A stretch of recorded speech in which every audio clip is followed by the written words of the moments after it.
Señorías, comienza la sesión. Vamos, en primer lugar, a proceder a un juramento o promesa de acatamiento a la Constitución.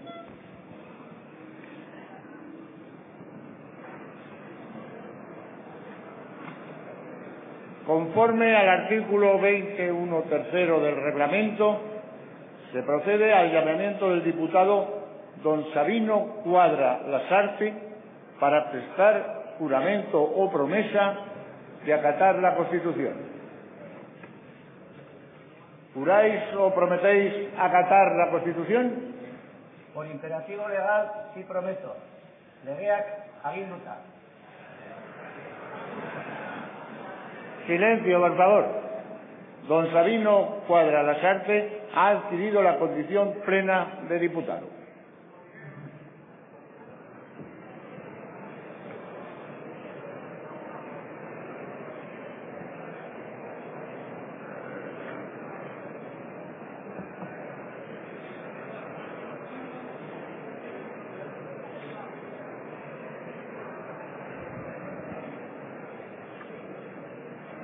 Punto único del orden del día: debate sobre la investidura del candidato a la presidencia del Gobierno.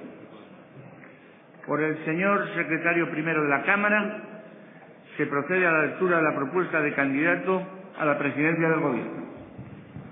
Con la venia, señor presidente, de acuerdo con lo establecido en el artículo 99.1 de la Constitución, tras celebrar consultas con los representantes designados por los grupos políticos con representación parlamentaria, vengo en proponer al excelentísimo señor don Mariano Rajoy Prey como candidato a la presidencia del Gobierno, lo que comunico a vuestra excelencia para que se formule al Congreso de los Diputados la oportuna propuesta.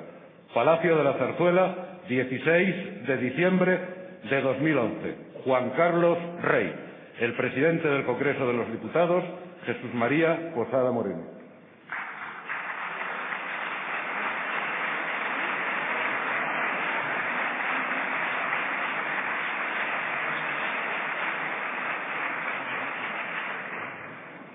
El señor Rajoy, candidato propuesto a la presidencia del Gobierno, tiene la palabra.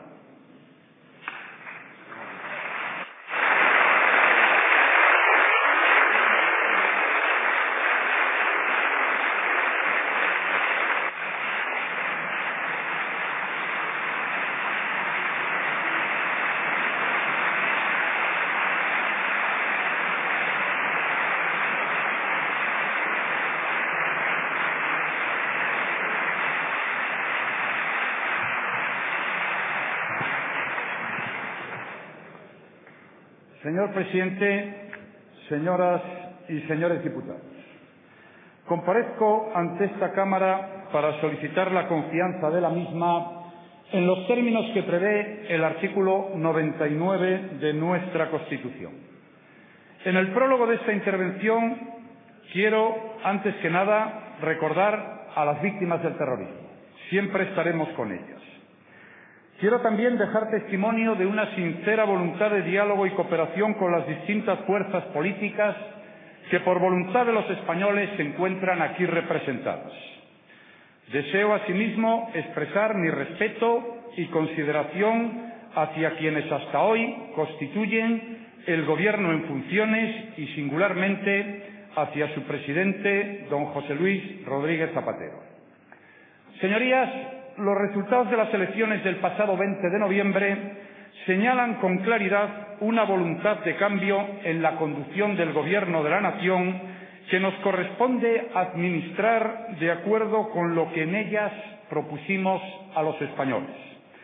Me toca exponer ante ustedes las líneas esenciales del programa que pretendo llevar al Gobierno si cuento con el suficiente apoyo de esta Cámara. Es obvio que dicho programa no puede ser ajeno ni a las difíciles circunstancias que atraviesan nuestro país, ni a los deseos que acaban de expresar los españoles en las urnas. Por su parte, la contundencia de los resultados electorales no permite ninguna duda sobre su interpretación. Los españoles han establecido un punto y aparte. nos reclaman que escribamos una página nueva en la historia de nuestra democracia. A esta gran voluntad de restauración de nuestra vida pública responde el programa de gobierno que pretendo exponerles y que se puede resumir en dos directrices fundamentales. La primera, estimular el crecimiento y potenciar la creación de empleo. Señorías, un país en el que cada día que pasa se destruyen miles de empleos no puede permitirse vacilaciones a la hora de señalar prioridades. Me propongo, pues, dedicar toda la capacidad del Gobierno y todas las fuerzas de la nación a detener la sangría del paro, estimular el crecimiento y acelerar el regreso de la creación de empleo. Esto es lo que exigen las urnas, esto es lo que demanda Europa, esto es lo que España requiere con urgencia y esta, señorías, es la piedra angular que puede sustentar la tarea de nuestra recuperación. Que surjan empleos significa que aumente la actividad económica, que el Estado recupere ingresos, que la Seguridad Social ensanche su base y sus cotizaciones, que los pensionistas respiren tranquilos, que podamos mejorar la educación, financiar la sanidad, etcétera, etcétera. No existe ninguna posibilidad de enderezar la marcha de la nación que no comience por crear las condiciones que permitan a los españoles que no tienen trabajo ponerse a trabajar. Y no estoy pensando únicamente en los beneficios materiales, señorías. Cuando se crea empleo, el país se estabiliza, se afirma la confianza, se reparte mejor la dignidad, los derechos se concretan, los sueños se vuelven accesibles y cada individuo recupera la capacidad de administrar su propia vida. Cuando se crea empleo, señorías, crece la libertad. Empezaremos por aquí, por lo más importante y lo más difícil. Debemos sembrar con urgencia si queremos que brote lo antes posible la nueva cosecha de empleos en España. Yo les aseguro, señorías, que el Gobierno que forme, si obtengo la confianza de la Cámara, no descansará hasta lograr este objetivo fundamental. Y esto no está reñido con que la tarea del Gobierno deba proyectarse en una perspectiva más amplia. Es obvio que no podemos ignorar lo que está ocurriendo en el mundo y lo que ya se nos anuncia para mañana.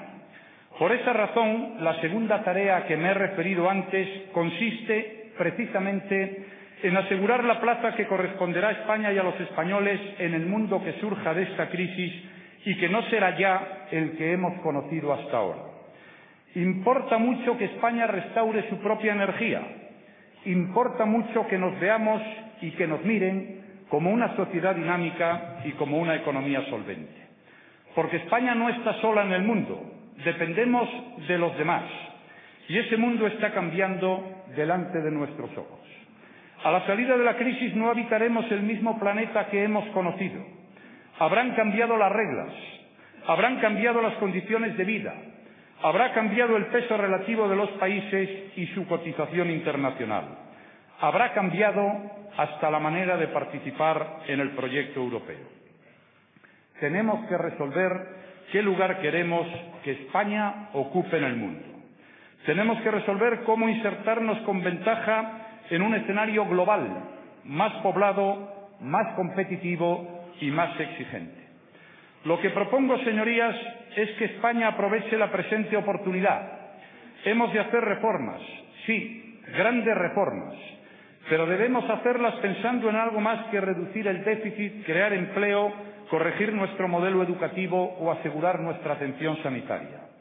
Tenemos que mirar más lejos y más alto, pensar en lo que España necesitará no el año que viene ni el siguiente, sino en los próximos 20 años. Quiero decir que no se trata ya de recuperar lo que se fue, ni de regresar al lugar que ocupábamos, porque ese lugar ya no existe, señorías. La España que hemos dejado atrás no va a volver y esta vieja nación tendrá que rejuvenecer su actitud, recuperar flexibilidad y fortalecer sus estructuras para competir por un puesto de primera fila en un mundo nuevo. Tenemos, pues, una doble tarea ante nosotros. Vamos a demostrar que los españoles somos capaces de crear empleos, pagar nuestras deudas y sostener una sociedad civilizada. Una sociedad en la que los valores que proclama nuestra Constitución, la libertad, la igualdad, la justicia, la solidaridad, no se queden en nobles deseos o hermosos enunciados teóricos, sino que definan realmente la prosperidad que pretendemos, porque forman parte natural de ese paisaje civilizado en el que queremos habitar los españoles. Pero también deseamos hacernos sitio en el mundo. Queremos un hueco para un país con prestigio, con crédito, con empleo, con bienestar, con oportunidades. Señorías, los propósitos que estoy señalando exigen un estilo de gobierno adecuado. Es cierto que los españoles nos han concedido, en una democracia parlamentaria como la nuestra, un amplio margen de maniobra para facilitar la tarea de gobierno en estas circunstancias especialmente desfavorables. Los resultados electorales constituyen, sin duda, la mejor garantía de que las decisiones se van a tomar y podrán aplicarse al ritmo que sea necesario. Podemos gobernar con eficacia. Lo que no garantizan es el acierto. La mayoría es un instrumento excelente para ejecutar las decisiones, pero no forzosamente el mejor para diseñarlas. Incluso una mayoría tan generosa como la que se nos ha otorgado se queda muy corta en una tarea que exige el compromiso de toda la nación y en el que cada español ha de sentirse involucrado. Porque han de ser los españoles y no el gobierno los motores del cambio, los protagonistas de la reforma, los agentes de la recuperación. El futuro de España es cosa de todos y cada español debe tomarlo como cosa suya. La tarea del gobierno no consiste en suplantar a la nación, sino en coordinar sus esfuerzos y facilitar sus tareas. Pues bien, señorías, no existe mejor instrumento para encauzar y coordinar la energía de la nación que el diálogo. Un diálogo abierto a todos, dentro y fuera de esta Cámara. Un diálogo basado en la transparencia, que estimule la unidad, fortalezca los objetivos compartidos y facilite el apoyo y la participación de todos los ciudadanos y de sus organizaciones. Esta quiero que sea, y necesito que sea, la principal característica del estilo del nuevo gobierno. Porque nos enfrentamos a una tarea que implica a cada ciudadano y nos reclama a todos al servicio de ese bien común que a todos nos iguala, al que llamamos España. Esto es lo que les propongo, señorías. Concentrar todos nuestros esfuerzos en la creación de empleo. Reservar un lugar para nuestros hijos en un mundo que cambia y gobernar desde el diálogo y la transparencia al servicio de unos objetivos compartidos. El gobierno que me propongo formar, si consigo la mayoría de la Cámara, debe dar contenido al mandato que hemos recibido y hacerlo en circunstancias que, como está en la mente de todos, son las más difíciles a las que se haya enfrentado gobierno alguno desde la restauración de la democracia. No pretendo con este recordatorio atenuar en lo más mínimo el peso de la responsabilidad que nos toca asumir. En la política no existe la herencia a beneficio de inventario. Sabíamos y sabemos lo que nos espera. Y sabíamos y sabemos que se nos juzgará por lo que consigamos y no por lo que intentemos o por cómo nos hayamos encontrado las cosas. En el diagnóstico que expondré a continuación no hay ninguna voluntad de mirar atrás ni de pedir a nadie responsabilidades que ya han sido sustanciadas por las urnas hace un mes. Pero me parece de la máxima importancia que compartamos una visión de dónde estamos y por qué estamos precisamente donde estamos, porque sin ese análisis no es posible que tracemos un plan adecuado para afrontar los problemas. Y ese diagnóstico tiene que responder a un compromiso del que pretendo hacer bandera en mi gobierno si la Cámara me otorga su confianza. Decir siempre la verdad, aunque duela. Decir la verdad sin adornos y sin excusas. Llamar al pan pan y al vino vino. Y ese diagnóstico no puede empezar por otro lugar que por la cifra más dramática de las que definen hoy nuestra situación económica y social. Me refiero, señorías, al paro. A día de hoy, tras los últimos datos conocidos tanto de la Oficina de Estadística de la Unión Europea como del Servicio Público de Empleo Estatal, el número de personas que en nuestro país buscan un empleo sin encontrarlo ronda ya los 5.400.000. Una tasa que roza el 23% de la población activa y que nos sitúa, por desgracia, a la cabeza de la Unión Europea, más que doblando la tasa media de la comunidad. Si a esto añadimos que el índice de paro juvenil se eleva más allá del 46%, podremos hacernos una idea bastante ajustada del dramatismo de esta situación. El número de desempleados en los últimos 4 años se ha visto incrementado en más de 3.400.000 personas. Piensen, señorías, que hace 4 años nuestro índice de paro era inferior a la media europea y recuerden que mientras en España se producía ese incremento del desempleo, en Alemania, por ejemplo, la tasa se reducía desde el 7,9 al 5,2. Este incremento del paro en España se debe fundamentalmente a un profundísimo proceso de destrucción de empleo y de desaparición de empresas y trabajos autónomos. Más de 2.300.000 empleos destruidos y 250.000 empresas cerradas. Como ya he dicho con anterioridad en esta Cámara, estas cifras vienen a expresar en toda su crudeza la auténtica realidad de la situación económica de nuestro país. Cuando se superan los 5 millones de parados pasan 2 cosas. La primera, la más evidente y dramática, es que más de 5 millones de personas y sus familias sufren este drama humano del desempleo. Pero además, este brutal desempleo tiene consecuencias directas sobre la caída del consumo, el hundimiento de la inversión, el desajuste de las cuentas públicas, la expansión del desánimo en la sociedad y la puesta en peligro de nuestro sistema de seguridad social. El número de cotizantes a la seguridad social ha descendido los últimos 4 años en 2.150.000 personas y la relación entre cotizantes, personas que pagan, y pensionistas ha pasado de 2,6 a 2,1. Si no somos capaces de romper esta tendencia, se estarán poniendo en peligro las pensiones públicas en nuestro país. Señorías, por primera vez en los últimos 50 años la actividad económica ha disminuido en el conjunto de esta última legislatura en un 2,3.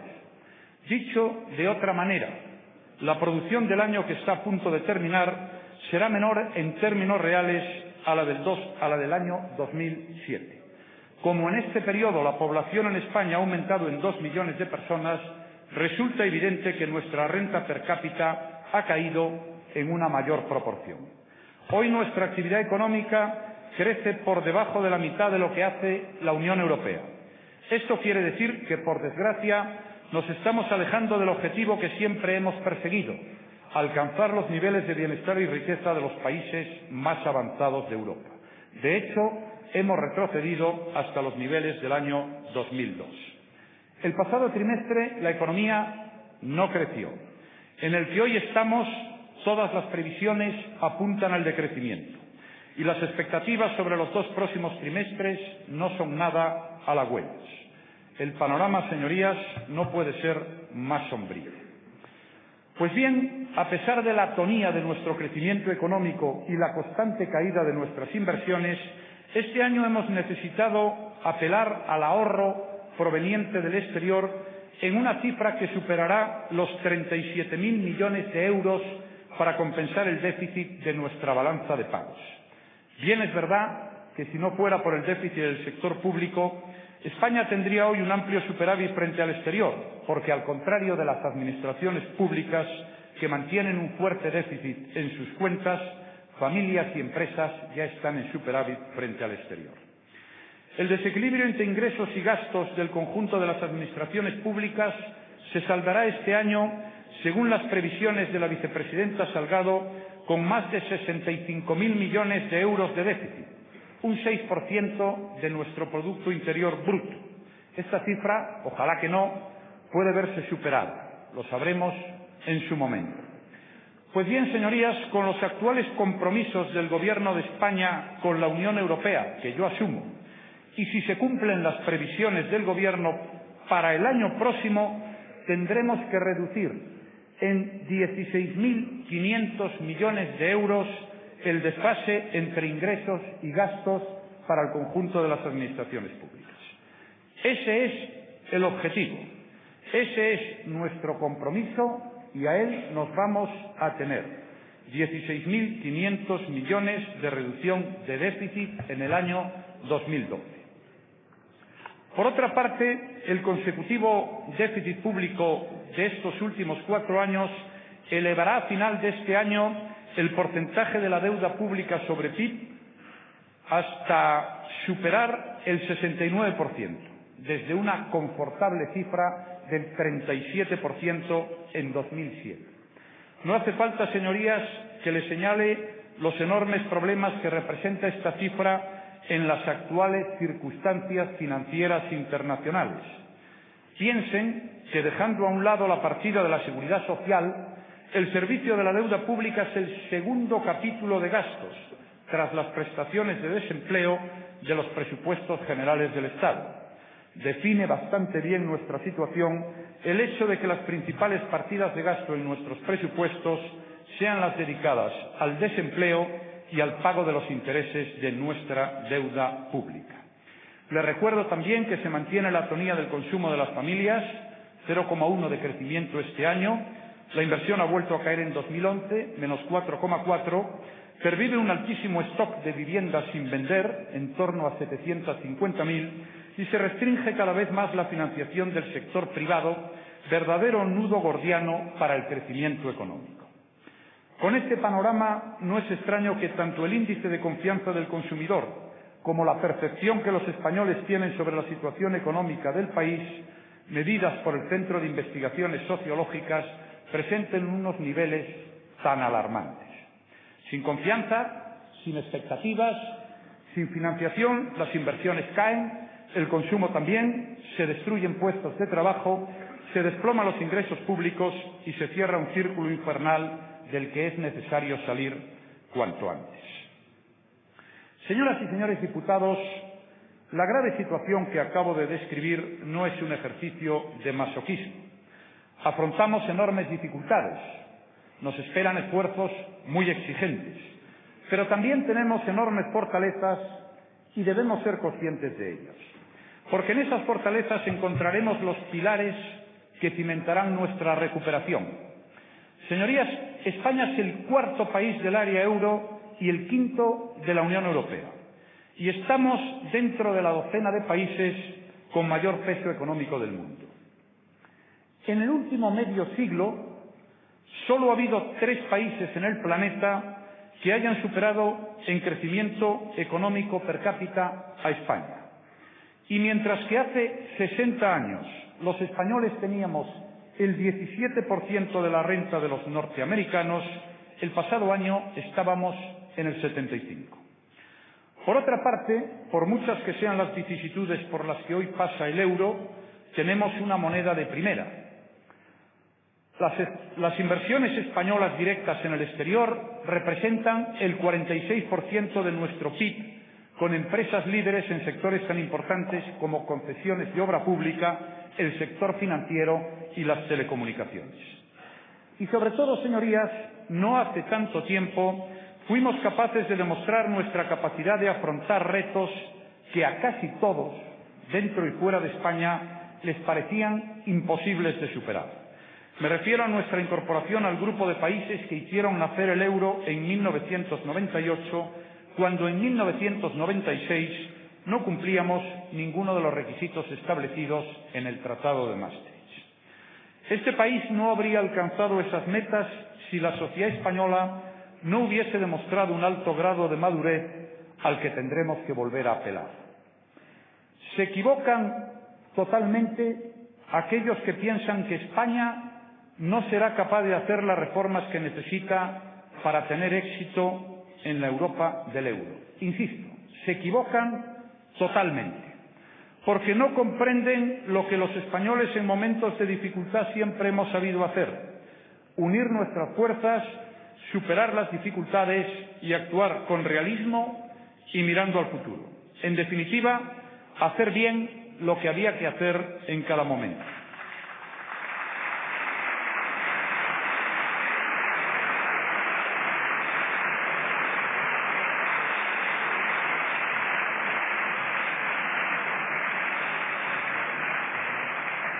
Siempre que los retos han sido suficientemente estimulantes, los hemos sabido superar.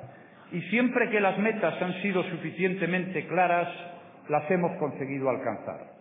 Por eso todos sabemos lo que tenemos que hacer en esta legislatura.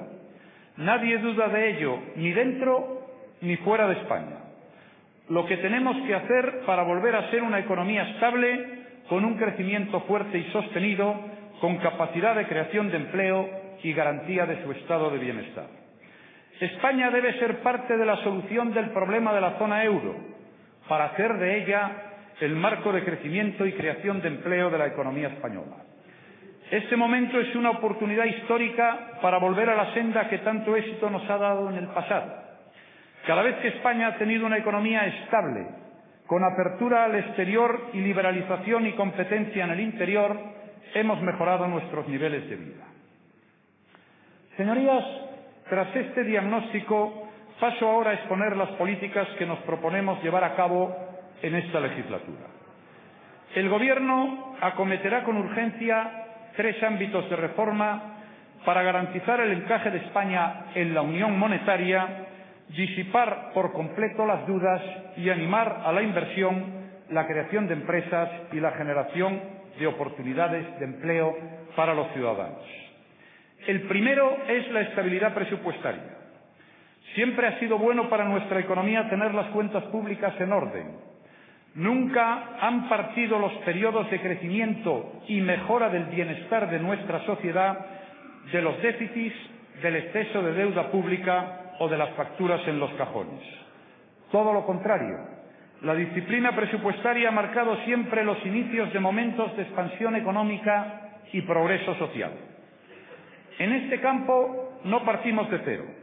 La reforma constitucional aprobada en la legislatura pasada es el fundamento de la nueva forma de presupuestar y gastar que a partir de ahora aplicarán todas las administraciones.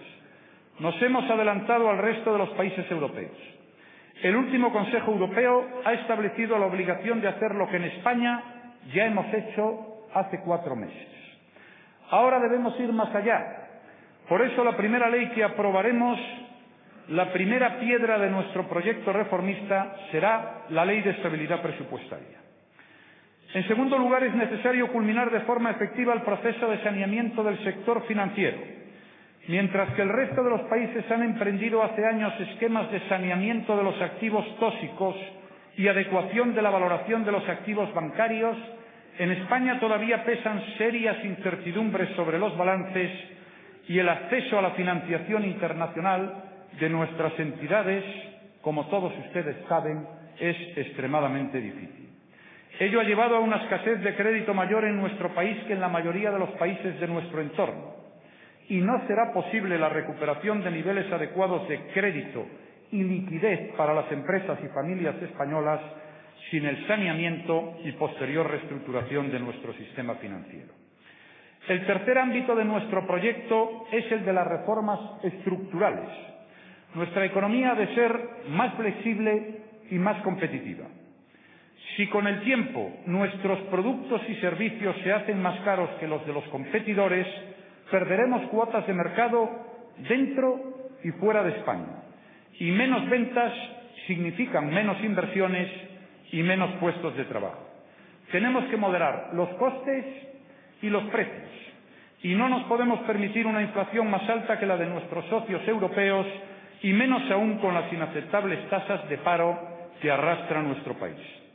Por lo tanto, pondremos en marcha un paquete de reformas económicas, empezando por la del sector público, para primar la austeridad, lograr mayor eficiencia y evitar duplicidades atendiendo a la premisa de una administración, una competencia. También es imprescindible llevar a cabo una profunda modernización de la legislación laboral al servicio de la creación de empleo que apueste por una mayor estabilidad, una mayor flexibilidad interna en las empresas y que considere la formación como un derecho del trabajador. Junto a ellas, es esencial definir un marco fiscal más adecuado a las necesidades de los emprendedores, que tendrán un protagonismo esencial en la recuperación económica del país y una prioridad preferente en nuestro programa de reformas. Un programa que no estaría completo si no abordara una estrategia integral para impulsar la competitividad de nuestra economía, que abarque todos los sectores de la misma, especialmente aquellos con más futuro, incluyendo sus órganos reguladores, el modelo energético o la necesaria apuesta por la innovación y la internacionalización de las empresas españolas. Pues bien, señorías, estas son en general las líneas de actuación que permitirán el cambio de ciclo y el cambio en las expectativas de crecimiento que se desarrollarán a lo largo de los próximos 4 años. Las reformas que planteamos son tan necesarias como urgentes y demandan la adopción de un calendario de actuaciones inmediatas que el Gobierno piensa abordar con la decisión, la voluntad y la coherencia que exigen las circunstancias en las que nos encontramos. La primera tarea del Ejecutivo debe ser dar cobertura al vacío legal y a la inseguridad jurídica generados por la falta tanto de presupuestos para el año 2012 como de una prórroga explícita de los presupuestos de 2011. Por esta razón, en la reunión del Consejo de Ministros del 30 de diciembre, aprobaremos un Real Decreto Ley de medidas urgentes en materia económica y presupuestaria. Este Decreto Ley incluirá la prórroga de los presupuestos e irá acompañado de un acuerdo de no disponibilidad. Esto servirá para ratificar nuestro compromiso con el control del déficit público. En el marco de este Real Decreto Ley, además de garantizar las medidas necesarias para asegurar el buen gobierno y la coherencia de la política económica, el Gobierno dará cumplimiento a uno de sus grandes compromisos electorales: la actualización del poder adquisitivo de las pensiones a partir del 1 de enero de 2012.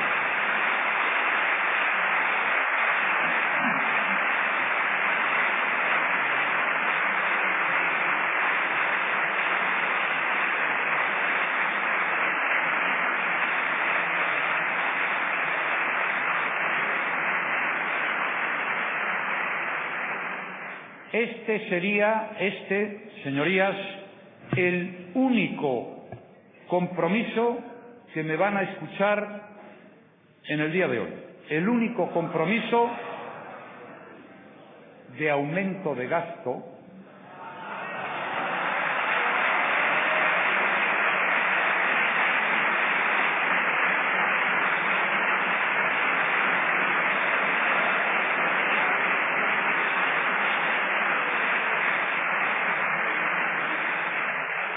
que me van a escuchar en el día de hoy. Insisto, señorías, el único y exclusivo. A continuación, y tan pronto como la Comisión Europea, en el mes de enero, dé a conocer su prospectiva anual de crecimiento, presentaremos el cuadro macroeconómico con unas previsiones de crecimiento basadas en aquella y traeremos a la Cámara para su autorización el techo de gasto.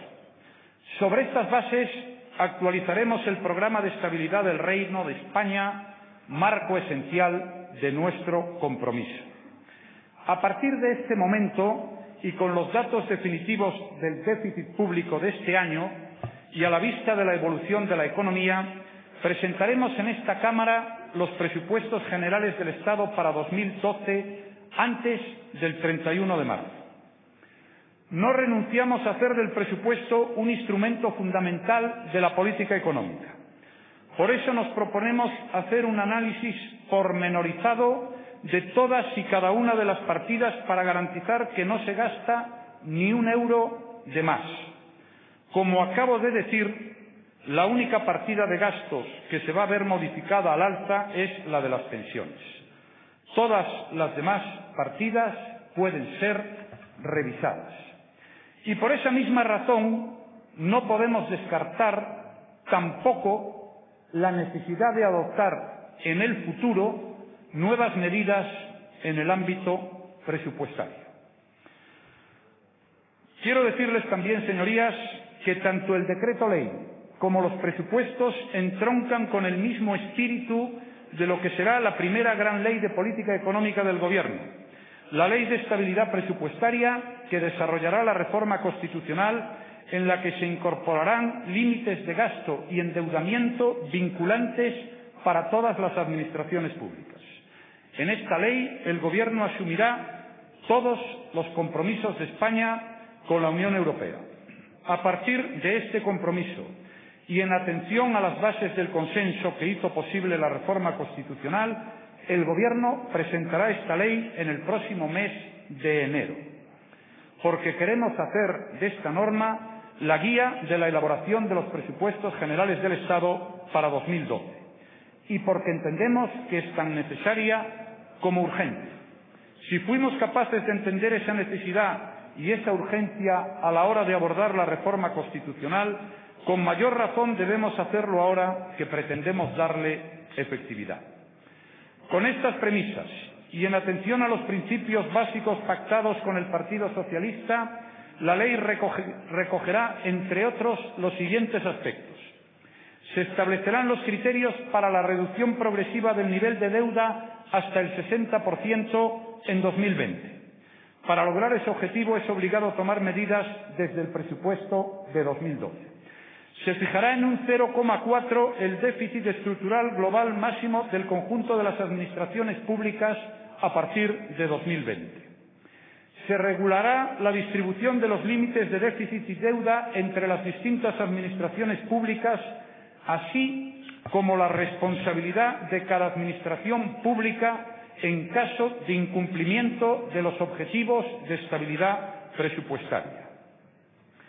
En esta política de contención de gasto, a la que los compromisos de estabilidad nos obligan, entendemos que el mayor esfuerzo no puede recaer en los ciudadanos, sino que tiene que provenir de las administraciones públicas, tanto a largo plazo como con carácter inmediato. Abordaremos por ello, señorías, con carácter urgente, una serie de medidas que permitan reducir costes y mejorar el funcionamiento de la Administración.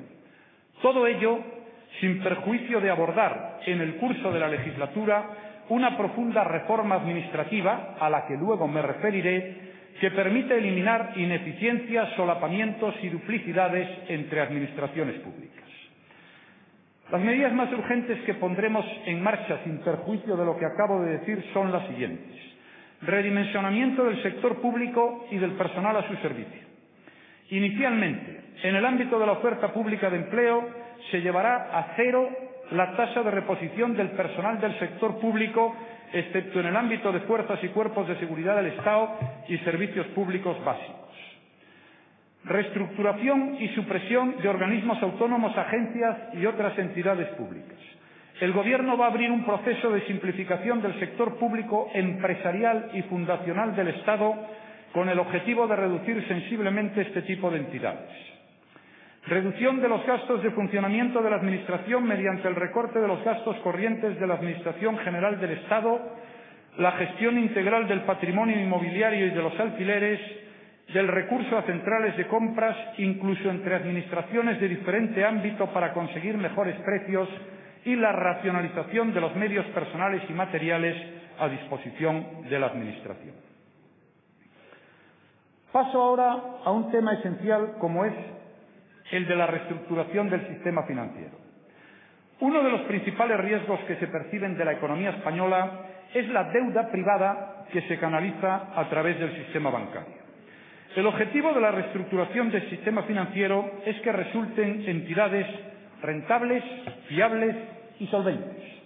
La primera medida es el saneamiento de los balances, es decir, despejar las dudas sobre las valoraciones de determinados activos, especialmente inmobiliarios, que están impidiendo un acceso adecuado de las entidades financieras a los mercados y a la vez contaminan la credibilidad de la deuda pública. Para sanear los balances son necesarias, entre otras, dos actuaciones: la venta de los inmuebles terminados en manos de las entidades financieras y una valoración muy prudente de los activos menos líquidos. Estas medidas supondrán la asunción de pérdidas latentes u ocultas en los balances, por lo que es inevitable una segunda ola de reestructuraciones con las siguientes características: más fusiones y cambio del mapa bancario hasta tener entidades suficientemente sólidas, más necesidades de capital para mantener la solvencia, cambio en el modelo de regulación de las entidades tenedoras de las acciones y cambio del sistema de supervisión y regulación del Banco de España, que lo agilice y tecnifique, evitando las indecisiones y bloqueos que lo han caracterizado. Impulsaremos, por tanto, la culminación del proceso de reestructuración del sistema financiero en los primeros 6 meses del año, como requisito imprescindible para que vuelva a fluir el crédito a empresas y hogares y con ello fomentar la recuperación del crecimiento y del empleo en nuestro país. Señorías, paso ahora al ámbito de las reformas. En el ámbito fiscal planteamos una serie de actuaciones urgentes encaminadas a propulsar la recuperación económica y la cohesión social. Subrayo, señorías, la idea de la urgencia. Somos muy conscientes, absolutamente conscientes, de que la consolidación fiscal y la austeridad son solo una parte de lo necesario para recuperar el crecimiento y el empleo. Insisto, solo una parte. También lo somos de que en su momento, cuando la situación económica se haya normalizado y el país haya retomado la senda del crecimiento, será preciso abordar una reforma fiscal de mayor calado que incremente la justicia y la equidad del sistema y que contemple incentivos adecuados a la inversión y el ahorro y el apoyo a las familias. La política tributaria es una herramienta de primer orden para impulsar el crecimiento económico. En este sentido, definiremos un marco fiscal de apoyo a los emprendedores, pymes y autónomos que les permita hacer frente con mayor facilidad y holgura a sus obligaciones tributarias y dedicar una mayor parte de sus beneficios a la creación de empleo. En este marco adoptaremos de manera inmediata, entre otras, las siguientes medidas. Compensación de deudas. Estableceremos un procedimiento de compensación automática similar al de la cuenta corriente tributaria para cualquier tipo de deuda reconocida por una administración pública. Reformas en el impuesto sobre el valor añadido. Modificaremos el régimen del IVA para que autónomos y pymes no tengan que pagar el impuesto hasta que efectivamente se haya efectuado el cobro de las facturas correspondientes.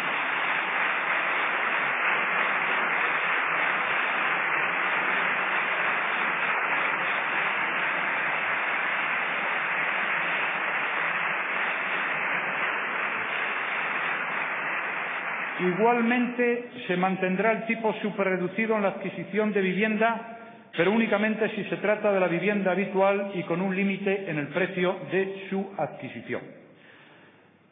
Ayuda fiscal al empleo. Crearemos una ayuda fiscal por importe de 3.000 euros por la contratación del primer trabajador. Reformas en el impuesto de sociedades.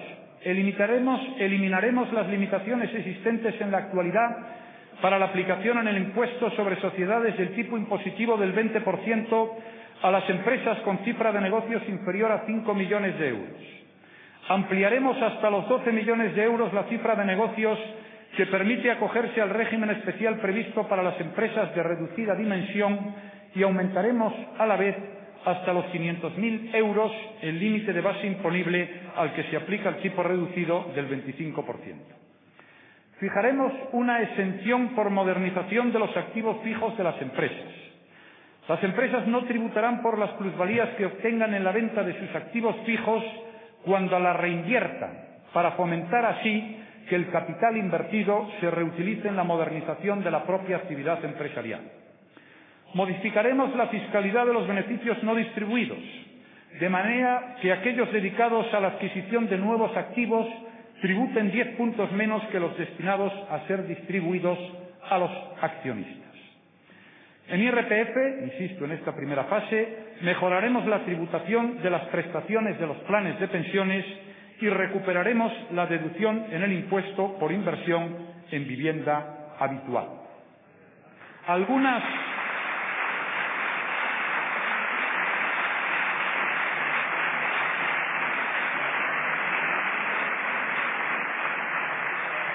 Algunas de estas medidas, junto con otras concretas en el ámbito de la financiación, la tramitación administrativa y la gestión laboral, se englobarán en la Ley de Apoyo a los Emprendedores que el Gobierno enviará a la Cámara dentro de los próximos 3 meses. Desde otro punto de vista, señorías, el Gobierno que me propongo formar plantea, como una de las reformas prioritarias, dotar al marco laboral español de unas nuevas reglas e instituciones modernas adaptadas a la economía global del conocimiento. Nuestro objetivo es poner en marcha una reforma integral del mercado de trabajo a la altura del reto planteado por más de 5 millones de desempleados para garantizar un marco laboral justo, seguro y flexible. Nuestro deseo, y así lo digo aquí en la Cámara, es hacerlo desde el acuerdo con los agentes sociales, pero nuestra convicción es que esta reforma hay que hacerla cuanto antes. Hemos trasladado a los agentes sociales nuestras prioridades de cara a la reforma laboral. En la primera quincena de enero recibiremos sus propuestas y, en su caso, sus acuerdos. Y una vez conocidos estos, remitiremos al Congreso de los Diputados un proyecto de ley de reforma laboral, en el primer trimestre del año 2012. Hemos planteado como bases para esta reforma las siguientes: poner el acento en la creación de puestos de trabajo, la estabilidad en el empleo y la flexibilidad en el seno de la empresa. Reformar la estructura y contenidos de la negociación colectiva, de modo que cada materia se negocie en un ámbito territorial o sectorial óptimo para asegurar la competitividad económica y la sostenibilidad del empleo. Primar la resolución extrajudicial de conflictos para fomentar los acuerdos entre las partes y hacer más fluidas las relaciones laborales. Hacer efectivo el derecho individual a la formación permanente y la recualificación mediante la apertura de la oferta formativa y la evaluación rigurosa, insisto, rigurosa, de la efectividad de las políticas activas de empleo. Fomentar la eficiencia del mercado de trabajo. Entre otras medidas, racionalizaremos el calendario laboral para hacer compatibles los derechos de los trabajadores con la competitividad de las empresas. En concreto, abordaremos los costes que para nuestra economía suponen los puentes, de manera que se trasladarán las fiestas al lunes más cercano, con la excepción de aquellas fechas de mayor arraigo social.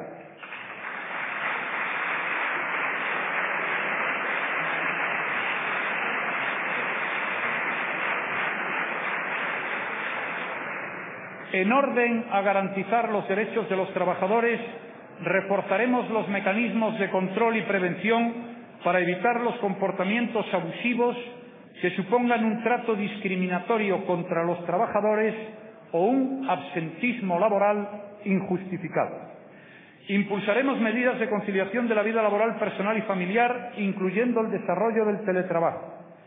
Pondremos en marcha planes específicos de reinserción laboral reforzada para aquellos trabajadores que decidan reincorporarse al mercado de trabajo tras un periodo prolongado de inactividad por atención a la familia.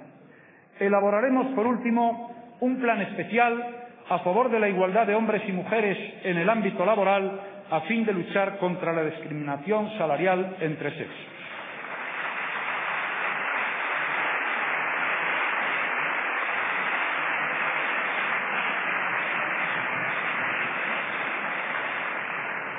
Del mismo modo que es nuestra voluntad alcanzar un acuerdo con los agentes sociales para abordar esta reforma laboral, es nuestra intención poner en marcha una mesa de diálogo social para elaborar un plan de empleo juvenil.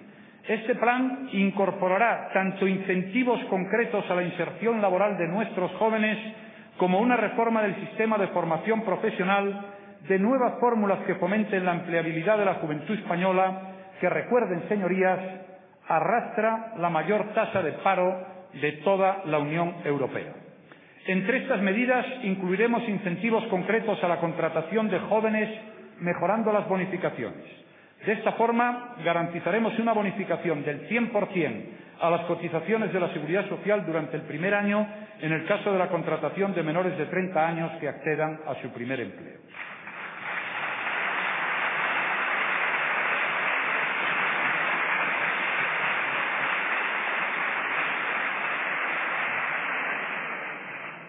Señoras y señores diputados, como hemos señalado, la pérdida de competitividad es uno de los más graves problemas estructurales que nos aquejan.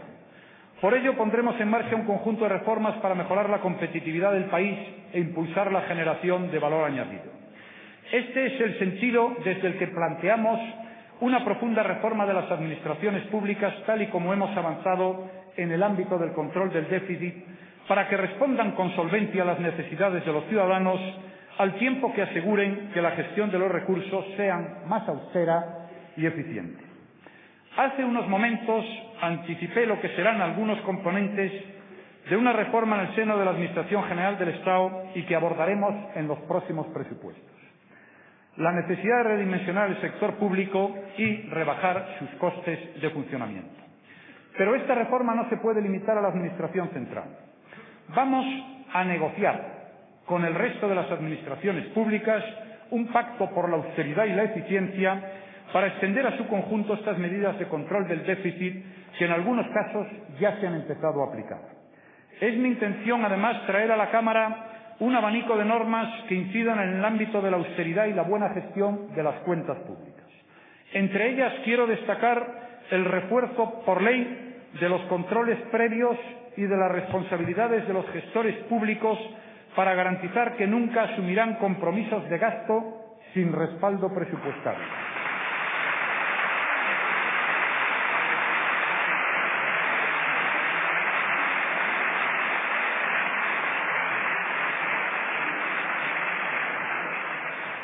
Vamos a acometer una reforma de la Ley de Subvenciones que, con carácter general, elimine las nominativas, incremente la transparencia en su otorgamiento, ejecución y evaluación de su impacto y defina criterios homogéneos para su concesión.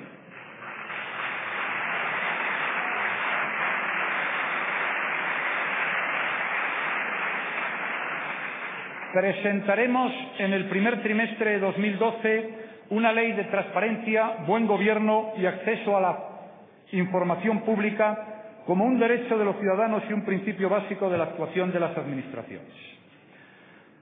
Señorías, cuando el conjunto de las administraciones están abocadas a la reducción del gasto, es absolutamente prioritario revisar nuestro actual modelo de televisiones públicas.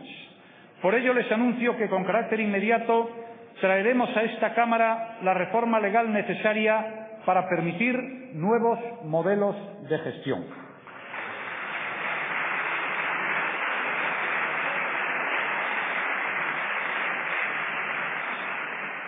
Señoras y señores diputados, si las administraciones públicas no son eficaces, nuestra economía no podrá ser competitiva. Las leyes tienen que servir para generar oportunidades y no para crear obstáculos. Necesitamos menos y mejores leyes, procedimientos administrativos más simples, con menos trámites y con plazos más ágiles. No solo se trata de ahorrar dinero, también es necesario ahorrar tiempo.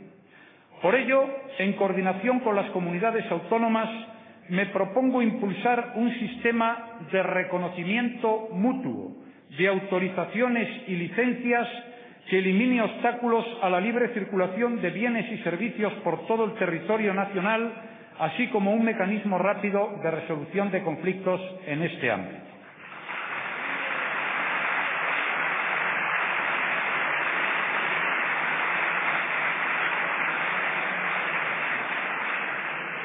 Señorías, algunos de los sectores estratégicos de nuestra economía necesitan ser regulados y de la buena regulación y supervisión de los mismos depende en gran medida la competitividad de nuestra economía. Por ello, reduciremos el número de organismos reguladores y reordenaremos sus competencias, proponiendo un nuevo sistema de nombramiento de sus miembros con mayor intervención del Congreso de los Diputados.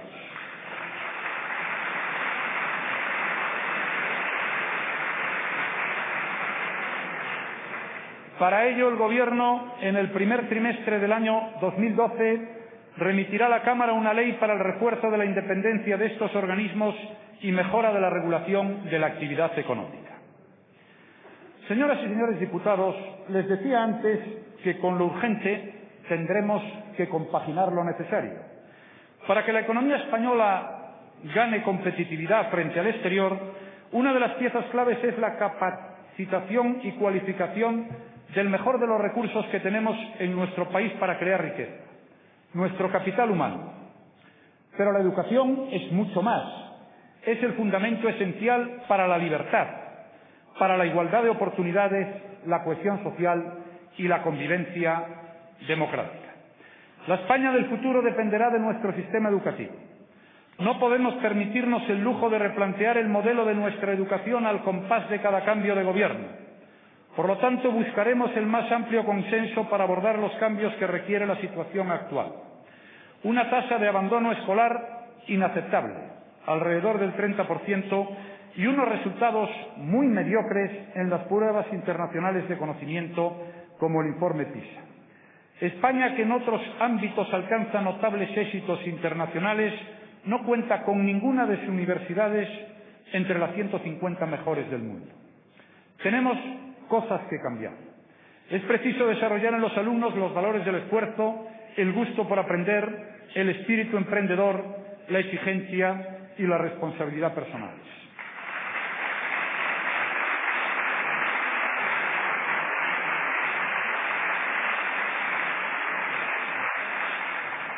También debemos garantizar unas enseñanzas comunes en todo el territorio nacional.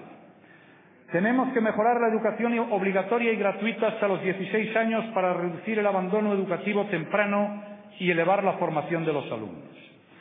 La educación secundaria debe tener una organización más flexible, con vías formativas distintas de acuerdo con los intereses, motivaciones y progresos de los alumnos. Promoveremos un bachillerato de 3 años, con el objetivo de mejorar la preparación de los futuros universitarios y elevar el nivel cultural medio de España. En cuanto a los resultados del proceso educativo, tenemos mucho que mejorar. Para ello hay que poner en marcha una estrategia nacional de calidad de la educación. Tenemos que promover el bilingüismo español-inglés en todo el sistema educativo y favorecer la opción de educación trilingüe en las comunidades con lengua oficial. Asimismo, es preciso extender el uso de las nuevas tecnologías para alumnos y docentes. Un sistema educativo, por otra parte, si queremos que sea eficiente, tiene que prestar atención a los profesionales que lo hacen posible. Para ello hay que establecer un nuevo sistema nacional de acceso a la función docente para atraer a la docencia a los mejores profesionales, primando el mérito y la capacidad. Hay que también que reconocer su autoridad e incentivar su labor.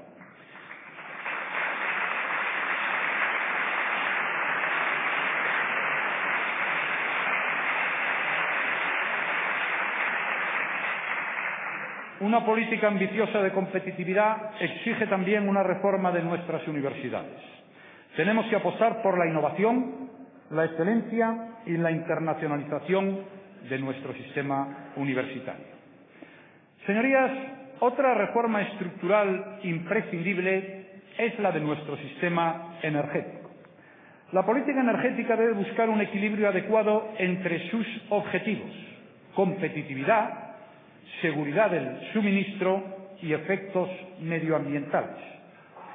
En los últimos tiempos no se ha prestado atención alguna al hecho de que la energía es un sector que determina parte de los costes de los demás sectores económicos. La energía es un factor clave en la competitividad de las empresas españolas. Hemos de ser muy conscientes de que España tiene un problema energético importante, especialmente en el eléctrico, con un déficit anual que supera los 3.000 millones de euros y una deuda tarifaria acumulada de más de 22.000 millones.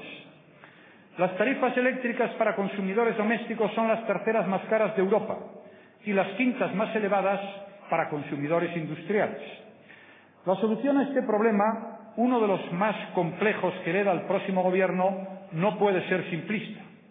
Es evidente que no se puede aplicar una subida de las tarifas que recaiga íntegramente sobre los consumidores y que siga castigando la competitividad de la economía española por las malas decisiones regulatorias.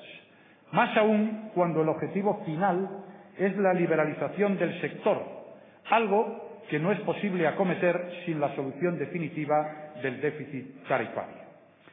Si no se emprenden reformas, el desequilibrio será insostenible y los incrementos de precios y de tarifas colocarían a España en la situación de mayor desventaja en costes energéticos de todo el mundo desarrollado.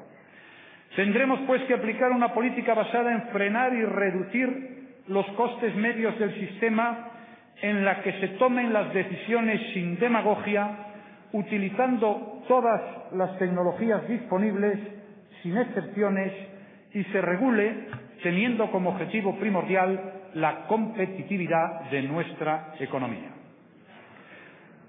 Señoras y señores diputados, apoyar a la empresa innovadora y ayudar a que sus bienes o servicios se vendan en el exterior será una prioridad para el próximo Gobierno.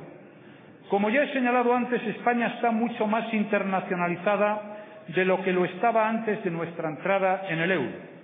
Hoy España tiene invertido en el exterior el 46% de su Producto Interior Bruto, 470.000 millones de euros, de los cuales casi la mitad en la Unión Europea, el 31% en Latinoamérica y el 11% en Norteamérica. El 30% de nuestro PIB lo aporta el sector exterior. Gracias al mismo, incluyendo el turismo, hoy no estamos en recesión.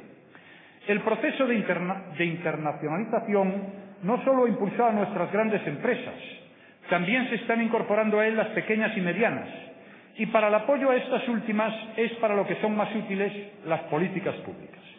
La promoción de nuestros productos, servicios y marcas y la defensa de nuestros intereses económicos, la política comercial de nuestro país requiere una atención adecuada.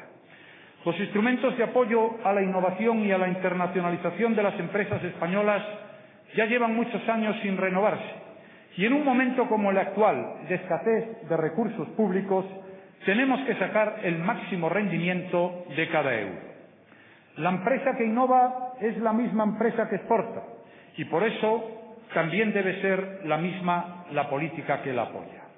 Hoy una empresa debe recorrer ventanillas diferentes de diferentes administraciones para cada momento del ciclo de vida de sus productos, y además la gran mayoría de los apoyos consiste en meras subvenciones.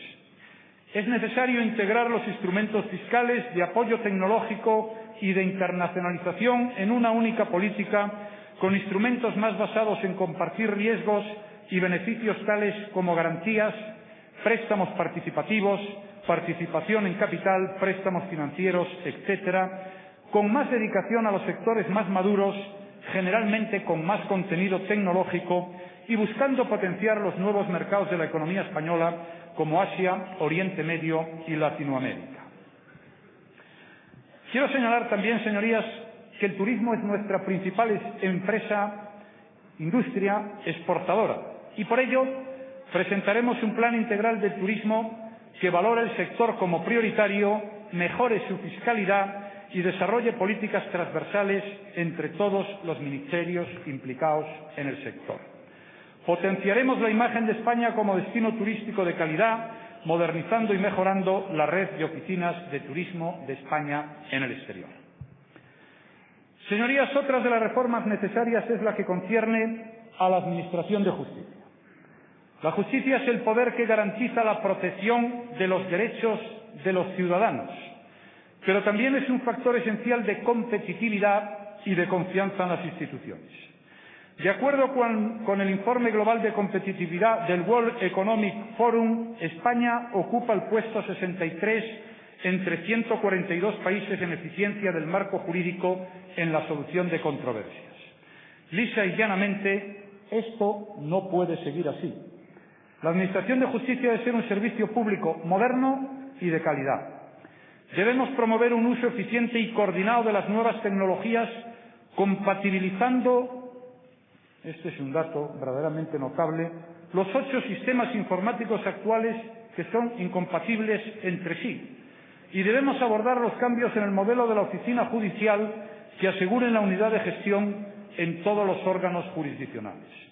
De la misma manera hay que simplificar procedimientos, reforzar el principio de oralidad, revisar el sistema de recursos e incorporar los juicios rápidos al ámbito civil. Para reducir la litigiosidad debemos mejorar la seguridad jurídica a través de un marco normativo claro, ya lo he dicho antes, menos y mejores leyes, y una administración de justicia profesional, especializada y eficaz. Aprobaremos una nueva ley de mediación y arbitraje como mecanismos de solución extrajudicial de conflictos, así como una ley de la jurisdicción voluntaria. Además, hay que recuperar la confianza de los ciudadanos en la justicia y propiciar el respeto a su dependencia e imparcialidad, tanto en lo que afecta al órgano de gobierno de los jueces como al Tribunal Constitucional.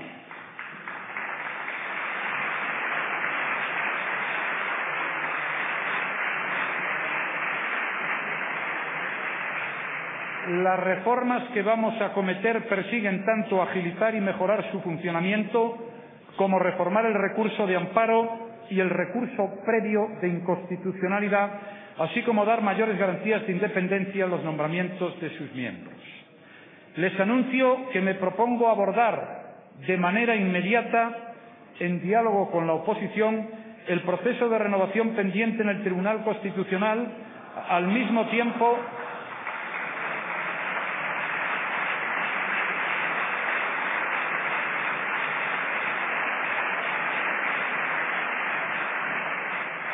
que otros igualmente abiertos, como el Defensor del Pueblo, el Tribunal de Cuentas y el Consejo de Radiotelevisión Española, a fin de que puedan estar resueltos en el plazo de los próximos 3 meses. Señorías, el impulso reformista del Gobierno que pretendo formar se ha de extender también al mantenimiento y mejora de nuestro sistema de bienestar. Como todos sus señorías conocen, la gestión sanitaria está transferida a las comunidades autónomas. Desde el ámbito estatal y en el marco de nuestras competencias, plantearemos un pacto por la sanidad con todos los partidos políticos, administraciones públicas y profesionales implicados. Para hacer más eficiente y sostenible el sistema sanitario español, acometeremos las reformas necesarias para mejorar la accesibilidad, eliminar la burocracia y ganar eficiencia en la gestión. Para este objetivo, y en estrecha colaboración con las comunidades autónomas, elaboraremos una cartera básica de servicios para todos los ciudadanos a través de una ley de servicios básicos. De este modo, la definición de las carteras de servicios públicos básicos comunes permitirá asegurar la financiación de los recursos necesarios para garantizar su prestación y que estos sean asignados eficientemente y con respeto al principio de lealtad institucional. La ley exigirá que todas las administraciones en sus presupuestos distingan los gastos correspondientes a servicios públicos básicos de aquellos que no lo son. El Gobierno es consciente también de la necesidad de garantizar la sostenibilidad del sistema de pensiones, más aún teniendo en cuenta la caída de la afiliación y la merma de recursos que hoy sufre nuestro sistema de seguridad social. Nuestro objetivo es garantizar el derecho a la jubilación y el poder adquisitivo de los pensionistas, reforzar los instrumentos para hacer más efectivos los principios de suficiencia y de solidaridad, reordenar el tratamiento fiscal de las pensiones y potenciar los sistemas complementarios a la seguridad social. Nos proponemos acercar la edad real de jubilación a la edad legal, suprimir las prejubilaciones, salvo circunstancias muy excepcionales.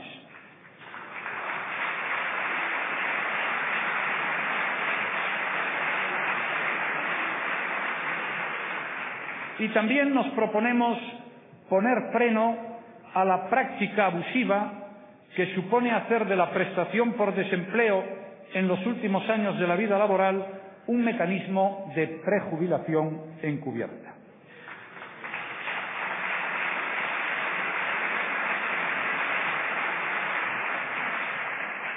Queremos incentivar la prolongación voluntaria de la vida laboral y fomentar la compatibilidad entre el cobro parcial de una pensión y la continuidad en el mercado laboral.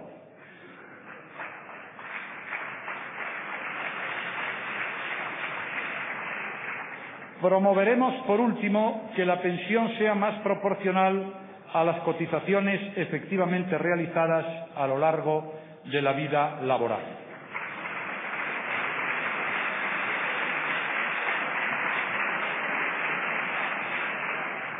Y también, y en colaboración y diálogo con las comunidades autónomas, manifestamos nuestra voluntad de mantener y mejorar los servicios públicos y el servicio de la dependencia. Señorías, paso ahora a ocuparme con brevedad de 3 temas importantes: la agricultura, la pesca y el medio ambiente. Pondremos en valor el papel del sector agrícola en nuestro país para devolverle el protagonismo que merece, creando un Ministerio de Agricultura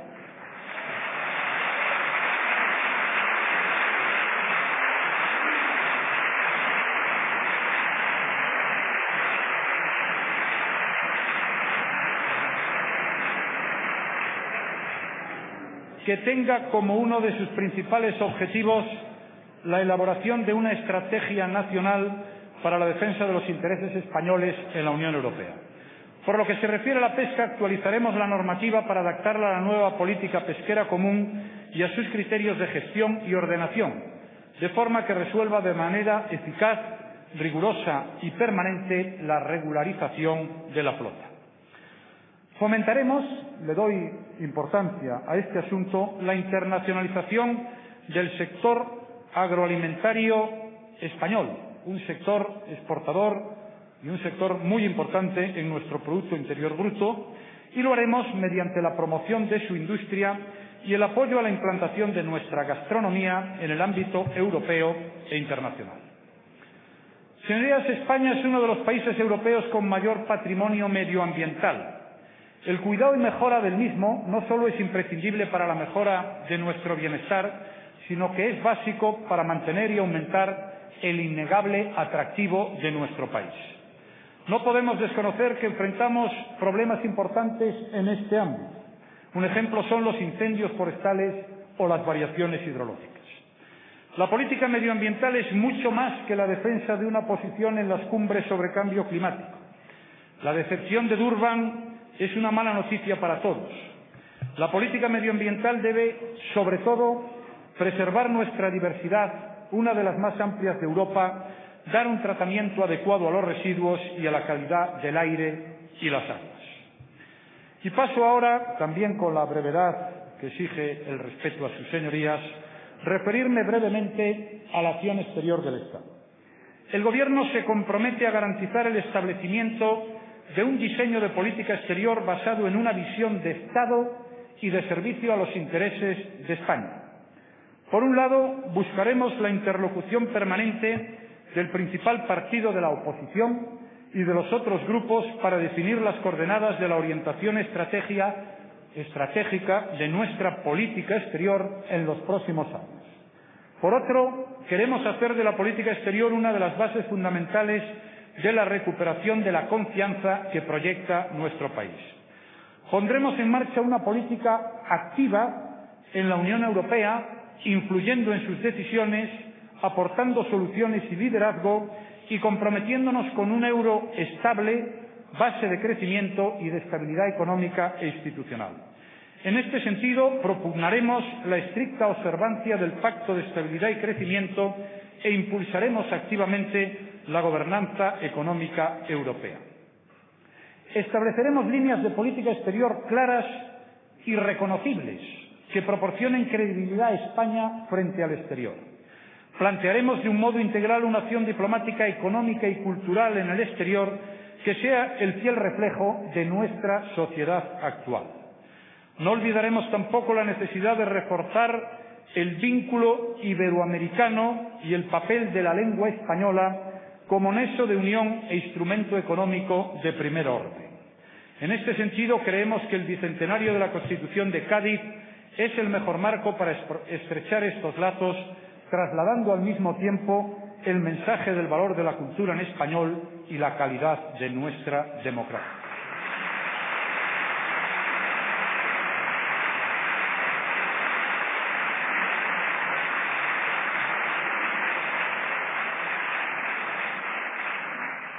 Abordaremos una profunda reforma del Servicio Exterior de España en línea con las transformaciones de todo tipo que se han producido en este ámbito. Reforzaremos también el papel del Servicio Exterior de España en la promoción comercial de las empresas españolas en el mundo y en sus proyectos de internacionalización. Muchas gracias.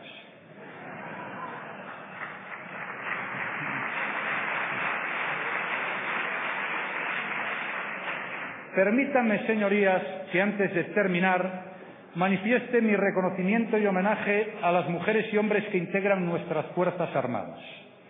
La sociedad española valora en sus Fuerzas Armadas una de nuestras fortalezas como país y uno de los instrumentos que mejor contribuyen, a veces a un precio personal altísimo, a preservar la paz y la seguridad en distintas zonas del mundo.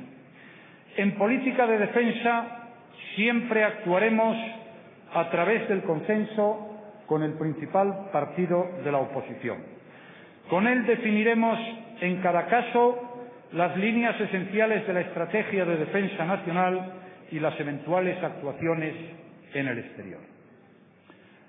Señoras y señores diputados, acabo de trazar las líneas generales del programa con el que solicito la confianza de la Cámara. Sé que es una tarea difícil, pero sé también que podemos alcanzarla. Es un compromiso arduo y exigente, pero es el deber que nos han asignado los españoles.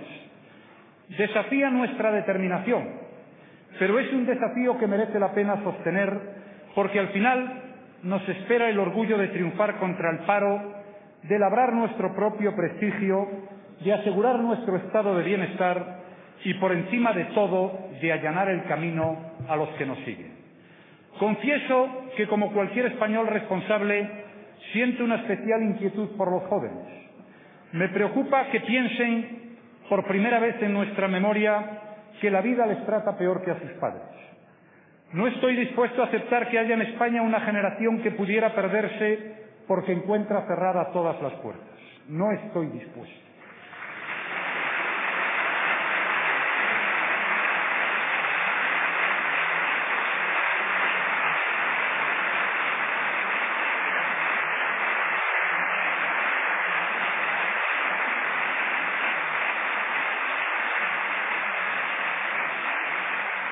Señorías, es preciso detener este despilfarro de riqueza y de energía porque es imposible diseñar un futuro en el que falten relevos.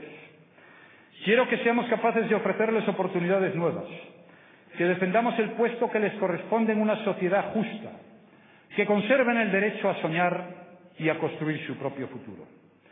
Será un desafío, será difícil, será muy laborioso, pero merecerá la pena. Antes lo he dicho, señorías, abordamos una tarea nacional, un empeño que sobrepasa las posibilidades de cualquier gobierno, una responsabilidad a la que convoco a todos los españoles porque a todos nos concierne y todos somos necesarios. No voy a solicitar un esfuerzo baldío. Quiero garantizarles que se darán las condiciones para que todos los esfuerzos y todos los sacrificios rindan provecho. La primera condición, señorías, será que España trabaje unida en un gran esfuerzo solidario. Es importante que desaparezca y desaparecerá todo aquello que pueda enturbiar las aguas de nuestra convivencia. Para mi gobierno no habrá españoles buenos y malos. Habrá españoles, todos iguales, todos necesarios, todos dignos de respeto y todos capaces de ayudar en la tarea común.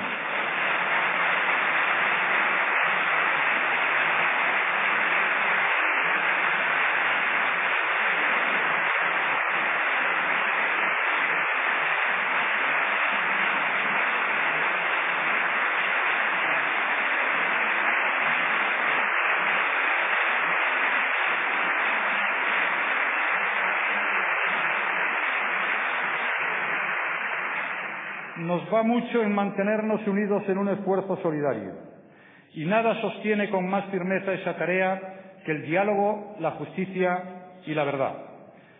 Y esto es lo que voy a ofrecer a los españoles. Un diálogo permanente con todos los sectores de la sociedad cuya participación reclamemos en cada momento. Una rigurosa justicia en el reparto de la austeridad que ha de comenzar por el propio gobierno. Un escrupuloso respeto al derecho ciudadano de conocer la verdad porque sería temerario pretender engañarnos o engañar a los demás. Convoco a todos y reclamo con humildad la ayuda de todos, al tiempo que ofrezco defender la unidad, dialogar sin cansancio, asegurar la justicia en el reparto de las cargas y mostrar siempre la verdad, traiga el color que traiga. Esta es mi propuesta, señorías. Es una oferta de esperanza porque se sustenta en la convicción de que contamos con medios, con posibilidades y con voluntad para salir adelante. A veces, cuando las nubes de la pesadumbre ocultan el cielo, parece que somos incapaces de ver otra cosa, incluso de imaginar que puedan desaparecer. Desaparecerán. Sabemos que desaparecerán porque solo podría evitarlo nuestra pasividad, pero eso yo les aseguro que no va a ocurrir. Sabemos bien que nadie piensa regalarnos nada. Yo lo sé. Que nadie hará lo que no seamos capaces de hacer por nosotros mismos. España será lo que los españoles queremos que sea y se situará en el puesto que nuestros hechos la coloquen. Por supuesto que todo tiene un precio. Se llama esfuerzo, tenacidad y confianza. Nuestro esfuerzo, nuestra tenacidad y nuestra confianza. Y por eso, porque lo sabemos, los españoles vamos a sacar partido de nosotros mismos y a fundar nuestra esperanza en nosotros mismos y así construir un futuro para todos nosotros. Señorías, ahora nos enfrentamos a una tarea muy ingrata, como la que atraviesan esos padres que se las ingenian para dar de comer a 4 con el dinero de 2. Pero eso pasará, porque el esfuerzo no será inútil. Desaparecerán los nubarrones, levantaremos la cabeza y llegará de nuevo el día en que se hable de España y se hable para bien, el día en que volvamos la vista atrás y ya no recordaremos los sacrificios. Esa es la imagen de nuestro deber, señorías. Soy muy consciente, absolutamente consciente, de que no me enfrento a un escenario de halagos y lisonjas, y además ya estoy muy acostumbrado a enfrentarme a ese tipo de escenarios. Señorías, yo no he llegado a este momento para cosechar aplausos, sino para intentar resolver problemas. Ese es mi empeño. Y para eso reclamo la colaboración de todos y solicito la confianza de esta Cámara. Muchísimas gracias.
Muchas gracias, señor Rajoy. Se suspende la sesión hasta las 16 horas.